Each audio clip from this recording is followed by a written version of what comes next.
किसी को नहीं इतना टाइम होता, वीडियो बनाओ, चीज़ देखो और रेसिपी देख के बंदा अपना बनाना स्टार्ट कर दे। कौरमा ही बना रही हूँ लेकिन डिफरेंट टाइप से बना रही हूँ। तो अस्सलाम वालेकुम viewers, after a very long time, sorry for the late and for the waiting period. अच्छा, वो लेट में इसलिए थी कि घर में फंक्शन था, बड़ी आपी की शादी थी, तो कुछ वहाँ पे मसरूफियत, और टोटल 1 मंथ हो गया है कि मैंने अपनी कोई वीडियो नहीं डाली है। अच्छा, तो आज मैं ना कल माशाल्लाह से रमज़ान मुबारक स्टार्ट होने लगा, तो उसकी तो सबसे पहले बहुत ज़्यादा मुबारक हो सबको, मुसलमानों को। और दूसरी बात ये कि ना आज मैं बनाने लगी थी जी कौरमा, तो मैंने सोचा कि ना डिफरेंट टाइप से बनाने लगी, तो डिफरेंट टाइप की रेसिपी आप लोगों से शेयर हो जाए। तो किसी को नहीं इतना टाइम होता, वीडियो बनाओ, चीज़ देखो और रेसिपी देख के बंदा अपना बनाना स्टार्ट कर दे, क्योंकि मुझे भी पर्सनली यही अच्छा लगता है। अच्छा, तो अब मैं बनाने लगी हूँ चिकन का कौरमा। उसके लिए मैंने ना ये चिकन को अच्छी तरीके से वॉश कर लिया। ये हड्डी वो इसलिए क्योंकि मैंने बोनलेस मंगवाया था, तो ये जो करी हड्डी होती है ना, ये अक्सर मतलब घर में घर वालों को अच्छी लगती है, तो इस वजह से मैंने वेस्ट नहीं की, ये डाल दी। मैंने चिकन मंगवाया तो ये मैंने साइड पर रख लिया। अब और मैंने जो है जी यहाँ पर मैंने प्याज कटिंग कर ली है, ये प्याज कट कर लिया है। और यहाँ पे मैंने टमाटर को पिल ऑफ करके बड़े बड़े साइज में कट कर लिया, इसकी प्यूरी बनाएंगे ग्राइंड करके। अच्छा, दूसरी बात ये कि मैं आज डालूंगी भाई बनाने लगी हूँ, वैसे मैं कौरमा ही बना रही हूँ लेकिन डिफरेंट टाइप से बना रही हूँ, तो इसके लिए मैंने ये ना यूनिक दही ले लिया। और सबसे पहले मैं क्या करूँगी जी, यहाँ पे मैं बड़ा सारा बाउल ले लूँगी, बड़ा सारा नॉर्मली चिकन की क्वान्टिटी के हिसाब से, मुझे चाहिए होगा कितना दही, हाँ इतना बहुत है। अच्छा जी, इतना मैंने दही ले लिया है, इसको मैंने कर लेना है, मिक्स कर लेना है इसको अच्छे तरीके से मिक्स कर लिया हमने।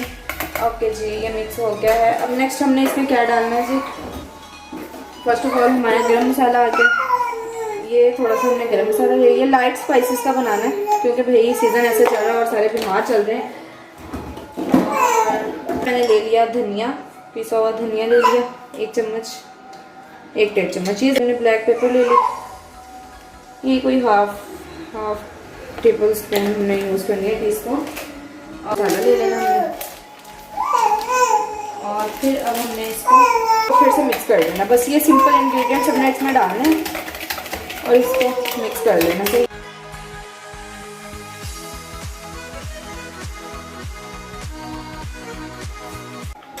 अब हमने ये चिकन ना इसमें डाल देना है और ना इसको छोड़ देना है कितनी देर के लिए। हमने जब तक हमारा सालन का प्रोसेस हो रहा है, ये चिकन को मिक्स कर लेते हैं, हाथ से मिक्स कर लेते हैं, क्योंकि भाई देसी लोग हैं, देसी लोग हाथ से मिक्स करते हैं। और दूसरी बात ये कि अभी मैंने इसमें नमक नहीं डाला है, आपने देखा होगा नमक से ना टेंडरनेस आ जाती है काफ़ी, तो वो हमें इतनी नहीं चाहिए। अच्छा जी, ये हमारा चिकन हो गया, इसको हमने कर देना है जी कवर, और ये इसको हमने कवर कर दिया, ठीक है, ये कर दिया साइड पे। अब यहाँ पे मैंने इधर 4 बड़े साइज़ के प्याज ले लिए थे, उनको मैंने ना ब्रीक से चॉप कर लिया, ये देखिए। और यहाँ पे ले लिया हमने बड़ी साइज ऑयल, यहाँ पे हम करेंगे चूल्हा ऑन, और जी डालेंगे जी ऑयल क्वान्टिटी के हिसाब से डालनी है। और ना अब हमने क्या करना है कि इसको ना आपने हमेशा एक बात याद रखें, प्याज जो है ना हमेशा आपने गर्म ऑयल में डालना है, वरना ठंडे ऑयल में डालने प्याज ने होना ही नहीं है, मतलब वो टेस्ट नहीं आता। मेरे हिसाब से अपनी ऑब्जर्वेशन मेरी ये है। यहाँ स्पेजी बच्चे लगे हुए हैं। अरे यार। अच्छा, अब हम वापस आए थे अपनी कुकिंग की तरफ। यहाँ पे मैंने जो प्याज लिया है ना, प्याज को ना अभी ऑयल आपको कम लग रहा होगा, लेकिन आहिस्ता आहिस्ता प्याज जब वो होते हैं ना ब्राउन होना शुरू होते हैं तो वो हो जाते हैं, पूरे हो जाते हैं। अच्छा, यहाँ पे चिकन की तरफ भी थोड़ी सी नज़र मार लेते हैं। ये मैंने टमाटर जो है वो कर लिया था, अब इसकी प्यूरी बनाने के लिए मैंने ग्राइंडर में डाल लिया। इसको छोटे छोटे स्टेप बताओ ना ताकि सारा पता चले। प्यूरी बन गई है, डन। ओके जी, अब इसको एक कटोरी में निकाल लेना हमने। कटोरी में निकाले ना निकालें, लेकिन मैं इसलिए निकाल रही हूँ कि मेरा प्याज जो है अभी वो थोड़ा सा जिसे कहते हैं ना पिंक भी नहीं हुआ है क्योंकि मैंने मीडियम स्लो फ्लेम रखी है। वो मेरी फ्लेम नज़र आ रही है। अच्छा जी, पेस्ट रेडी हो गया है टमाटर का। प्रेफर किया करें कि आप ना फ्रेश चीज़ बना के डालें।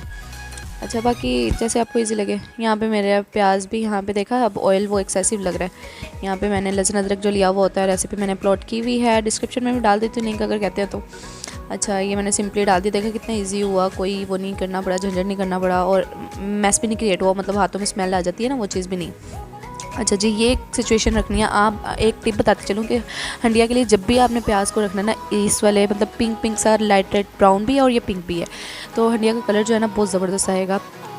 अगर अच्छी लगे तो फॉलो कर लेना टिप अच्छा जी, तो ये प्याज को भी हम फ्राई कर रहे हैं, साथ साथ ये जो है ना थोड़ा सा ढीट हुआ हुआ, इसको आपने ज़्यादा ज़ोर से गुस्सा नहीं करना, बस घुमाते रहना है और इंशाल्लाह हो जाएगा, यकीन रखना है। अच्छा, यहाँ पे आगे जी हम चिकन की तरफ। चिकन हमारा थोड़ा सा कुछ ऐसा हो गया, देखें अब ये लग रहा है शक्ल से कि इसने ना अपने अंदर जो है इंग्रेडिएंट्स को जज्ब कर लिया, मतलब यू कैन से चूस लिया। ये देखो, कोर्स चेक करें। अच्छा, अब ये हमारा जो है पेस्ट, यहाँ हमारा प्याज को देख लें, प्याज भी हमारा अच्छे तरीके से हो गया, मतलब जो है लहसुन अदरक वो अंदर मेल्ट हो गया अच्छे से। अब हमारी बारी आ गई पेस्ट डालने की। अब हमने क्या करना है, सिंपली पेस्ट उठाना है, इसमें कोई रेसिपी नहीं। सिंपली पेस्ट उठाया और फ्लेम, हाँ यहाँ पे फ्लेम आपने हाई करनी है, हाई फ्लेम करके इसमें मैंने जो है टमाटर का पेस्ट है वो डाल देना है और इसको अच्छे तरीके से मैंने भून लेना है। अभी मैंने कोई मसाला नहीं डाला इसमें, ये चेक करें, लेकिन मसाला कोई भी नहीं डाला, लेकिन फिर भी कलर इसका कितना यम आ गया है। जो सारा खेल है ना, वो जो एब्जॉर्बेंस के लिए रखा है मैंने चिकन, उसने दिखाना है, हमने बस इसको भूनना है मसाले को। और अब इस स्टेज पे आके भुनाई होगी, इस स्टेज पे आ जाएगी हमारी चिटिंग, इट्स टाइम टू चिटिंग।